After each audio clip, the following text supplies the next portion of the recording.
Hey there, chemists. So in our last lesson, we looked at how to take aromatic rings and do substitutions on them. So I could take something like a benzene and attach a group, such as even a simple methyl group to it with the Friedel-Crafts calculation.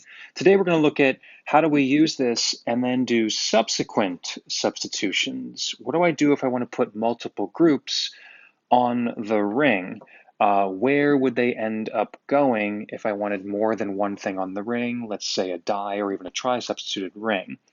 So we have two different types of substitutions that can occur. They're either ortho-para directing groups or there are meta directing groups. And it all has to do with what's already on the ring. A pre-existing group will dictate where the next substitution occurs, regardless of what type of reaction we do. We learned in the previous lesson how to add a nitro group, a bromine, a sulfonyl, and carbon groups. And all of those electrophilic substitutions behave the same way based on what the pre-existing group is. There are three different types of substitutions that can occur relative to that group. You could have an ortho substitution, or you could have a meta substitution, or a para substitution. And again, those are all relative to the existing group. So we're going to compare the three of those and try to explain why we see what we see with these groups. When you do a substitution with a nitro group, the main product that occurs is the meta.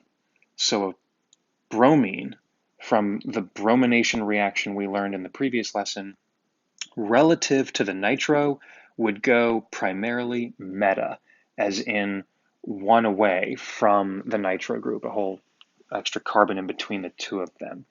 And we can see why if we look at the mechanism for this reaction. So remember, this occurs by the aromatic pi system breaking and forming a bond with the active electrophile, in this case just a Br+, and that would give me an intermediate that would look, in this case, something like this, where I have one less pi bond in the ring, and now a new carbon-bromine bond is formed, and as a result, I have a plus charge on the carbon directly attached to the nitro group. This is if I go via the ortho path. If I instead show the meta path, it would be slightly different. You would have still a six-membered ring. You would still have a nitro group attached, but then the bromine would potentially be meta to the nitro group. That would involve, if I started my initial mechanism, that would involve this pair of electrons attacking the bromine. So I'll just visualize what that looks like. That would mean these pi bonds are still here. And as a result, I have a plus charge there. And alternatively, there is a third option. That's the para case.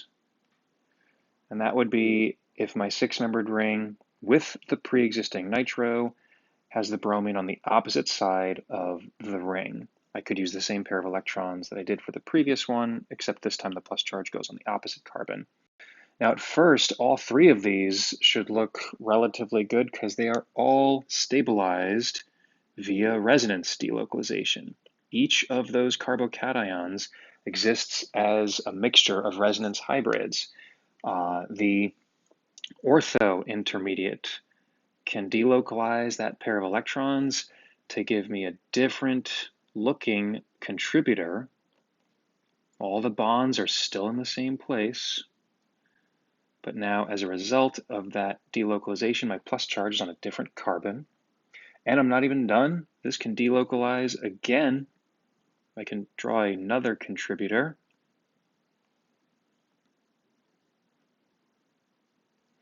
In this case, remember your rules for resonance. Only the pi bonds and lone pairs can move. In this case, it's just the pi bonds. And as a result, the formal charge ends up on a different position. So I have these three contributors for that one ortho intermediate. And the same thing can occur with the other two.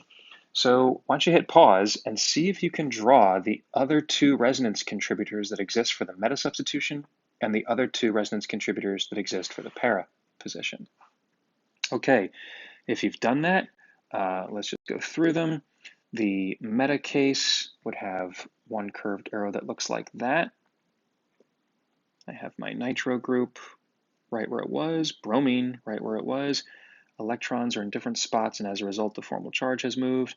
And there is one more that involves this pi bond up here. And then I have my third contributor. All the atoms are in the same place. As a result, my plus charge is now at the very top of the ring, and that completes that set. Similarly, for the para position, I walk that pi bond over. Notice every single one of these cations just looks like an allylic cation at first, because they're one away from a double bond. So, whoops, I put that bromine in the wrong spot. So the bromine's right there. They're one away from a double bond, and as a result, the plus charge ends up being flanked by these pi bonds. So your resonance arrows look just like they would for any allylic carbocation. And when we've got this set, we now have a big batch of resonance contributors that we can look at to consider the different intermediates. And at first, they should all look relatively good. I mean, the fact that there is resonance at all means these cations aren't that bad.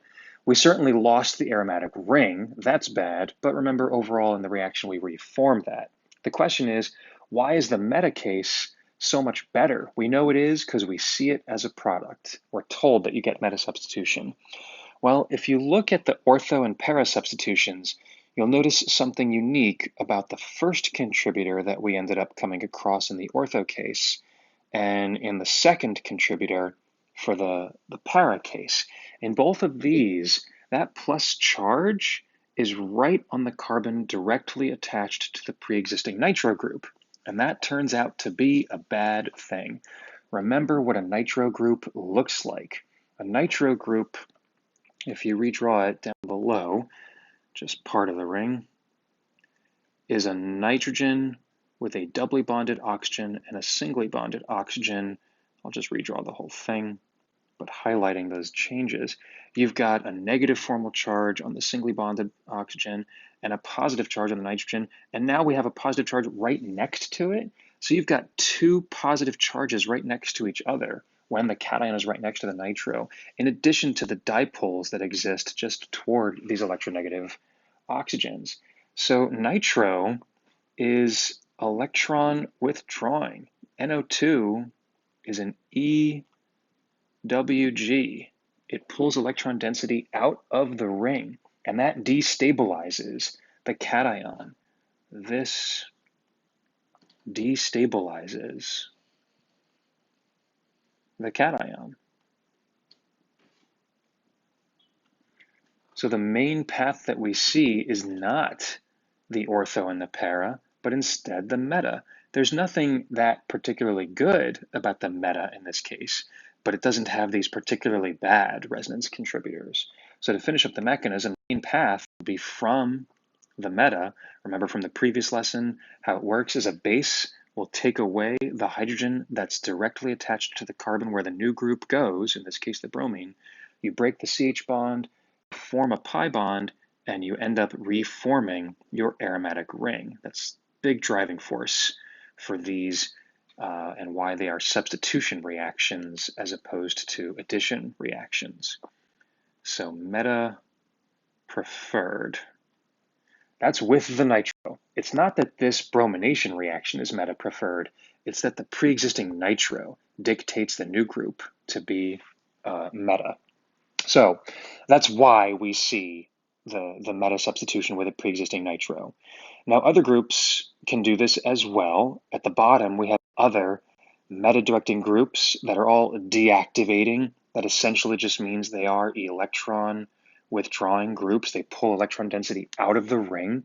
So the nitro group does that, the sulfonyl, the nitrile, all these carbonyl groups directly attached to the ring all do the same kind of thing. So those things, even if I've never seen them before, I can predict they will all substitute in a fashion where the new substitution goes meta to the nitro or the carboxyl or the aldehyde or what have you. Even the diazo is a deactivating electron withdrawing group that substitutes in a meta fashion. So what about other types of groups like these up here? Well, as an example, let's look at the phenol, the hydroxyl group. When you do a substitution with a phenol, you get very little of the meta substitution, and you get a mixture. I'm using the bromination reaction again, just as an example. You get a mixture of the ortho substitution and the para substitution relative to the pre-existing OH. Remember, that's what ortho and para designate. They're relative designations. So you get a very healthy mixture of those. You can make a note, due to sterics, para is usually preferred.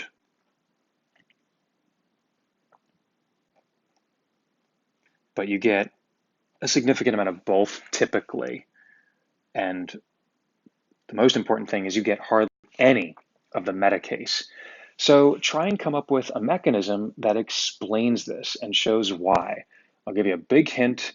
You're going to unearth essentially the same types of intermediates that we just made, except everywhere there's a nitro, an NO2 group, just put an OH and then see if you can find which contributors seem to be the ones that stand out. Are they particularly good or are they particularly bad? So hit pause and try to come up with those intermediates now.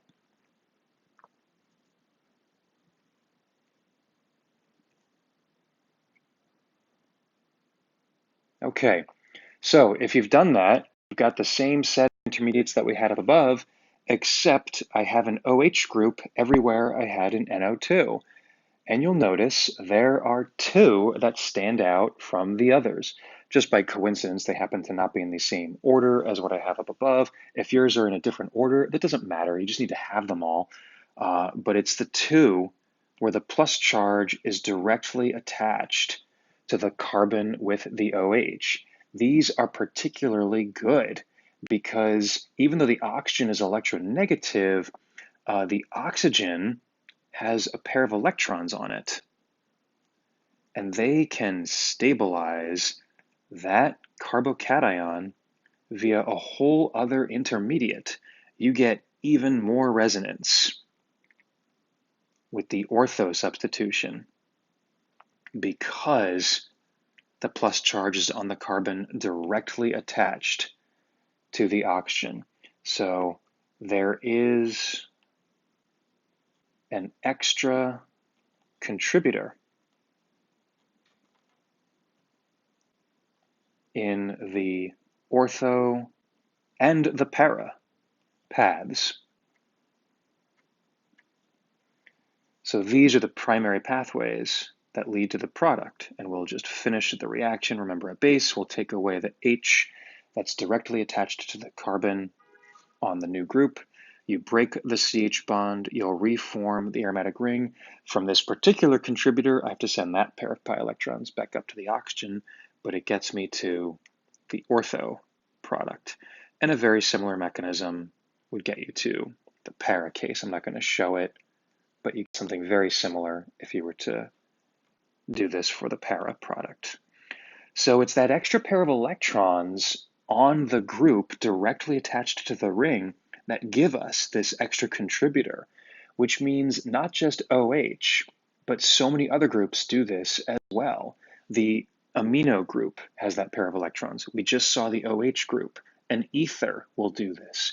Even an amide has a lone pair on an atom directly attached. An ester has this. Even the halogens have lone pairs directly attached. So all of these will direct subsequent substitutions to the ortho and para positions, ortho and para, relative to the existing group.